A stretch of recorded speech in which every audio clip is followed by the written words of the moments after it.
ये मनरेगा जो बचाओ संघर्ष जो हमारा अभियान चल रहा है कांग्रेस पार्टी का, जिस तरह से भाजपा सरकार धीरे धीरे करके इस मनरेगा को नाम तो बदला ही, नाम बदलने की बात नहीं, बात सबसे बड़ी बात है कि किस तरह से ये सरकार मज़दूरों के विरोध में जा रही है, चाहे एक मज़दूर विरोधी हो, किसान विरोधी हो, महिला विरोधी, युवा विरोधी, जो भी ये अभियान चलाती है, जो भी ये कानून बनाती है, वो हमेशा विरोध के कानून बनाती है। और इसी संदर्भ में इन्होंने जो मनरेगा को ख़त्म करने का बीड़ा उठाया है और बड़े सुनियोजित तरीके से, षड्यंत्रकारी तरीके से इन्होंने नाम तो बदला ही, साथ में उनके हक और अधिकार भी बदल दिए। जैसा कि आपको पता है, हिंदुस्तान एक संघीय राज्य, संघीय देश है और इसमें जो राइट्स स्टेट्स के होने चाहिए, नीचे पंचायत लेवल के होने चाहिए, वो भी इन्होंने ख़त्म किए स्कीम के साथ साथ, क्योंकि इन्होंने 40% फंड बोला है कि वो स्टेट गवर्नमेंट देगी, 60% सेंटर। तो ये सुनियोजित बात है कि सारे राज्य, ज़्यादा अधिकतर तो राज्य केवल कर्जे में चल रहे हैं, तो वो पैसा कहाँ से लाएंगे?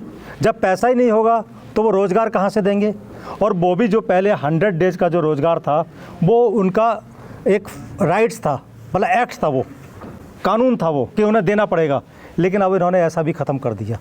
और साथ में उन्होंने सुनियोजित तरीके से ठेकेदारी प्रथा भी बढ़ा दी कि फसल कटाई पे और बुवाई पे हम उनको रोज़गार नहीं देंगे। तो जब रोज़गार नहीं दोगे, और हम एक न्यूनतम मांग की भी उनसे कर रहे हैं कि उनका न्यूनतम जो वेतन होना चाहिए वो कम से कम 400 रुपये होना चाहिए, और उस पर भी उन्होंने कुछ नहीं बोला।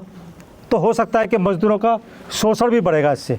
तो ये जो सरकार है वो मज़दूरों के साथ साथ जो हमारे दलित, पिछड़े, महिलाएं, बहुजन समाज की भी विरोधी सरकार है, जिससे कि सुनियोजित तरीके से उनका जो यूपीए सरकार ने जब ये 2005 में स्कीम लेके आई थी, तो इस तरह के नागरिक सोच थी कांग्रेस पार्टी की, यूपीए सरकार की, कि जो अंतिम पंक्ति में हमारा मज़दूर भाई बैठा है, उसको जीवन यापन के लिए, अच्छे सेहत के लिए वो कुछ पैसे कमाए, काम कर कर, और उसका जीवन यापन बढ़े। लेकिन ये जीवन यापन को नीचा करना चाह रही है और इसको धीमे धीमे षड्यंत्रकारी तरीके से इस स्कीम को धीमे ख़त्म करने जा रही है। देखिए, मैं बीजेपी के बारे में एक बात बता दूं, मैं ज़्यादा इस पर वो नहीं करूँगा।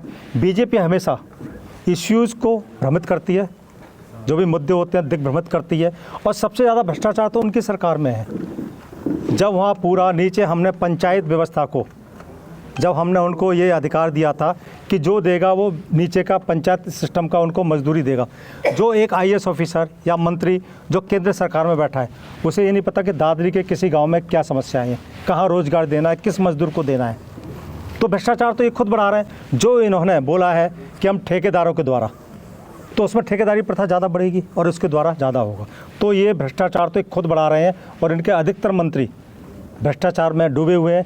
लेकिन यह है कि भाजपा ने आज तक कोई एक्शन नहीं लिया इन चीज़ों में। किसानों को फ़ायदा तो तब होगा ना जब अभी इन्होंने बोला कि तो पहले ये इन्होंने किसानों को आपस में लड़वाया, वैसे ये मज़दूरों किसानों को लड़ाने का काम कर रहे हैं। कि जो कह रहे हैं ये बात नहीं कर रहे, इन्होंने जो भी बोला पहले भी किसानों पे भी जो बोला था वो पूरा नहीं किया। लेकिन जब किसानों का आंदोलन ज़्यादा बढ़ा और हमारे 700 किसान भाई शहीद हुए, तब इन्हें अपना तीनों बिल वापस लेने पड़े। तो इसमें भी ये लोग मज़दूरों के साथ नाइंसाफ़ी करने जा रहे हैं और ये केवल बरगलाने जा रहे हैं, जिससे कि धीमे धीमे वो इश्यूज़ ख़त्म हो जाए। लेकिन कांग्रेस पार्टी आज पूरे हरियाणा में प्रत्येक ज़िले में प्रेस वार्ता करके इस अभियान की शुरुआत कर रही है। इससे पहले 8 तारीख को हमने राज्य स्तरीय प्रेस वार्ता किया था और इसके साथ हम नीचे पंचायत लेवल पे और वार्ड लेवल पे जाएंगे और प्रत्येक मज़दूर को, प्रत्येक जो हमारा गरीब इंसान है, जो हमारा गरीब साथी है, उसको हम जगाने का काम करेंगे कि ये सरकार धीमे धीमे करके कैसे आपकी स्कीम्स को ख़त्म करने जा रही है।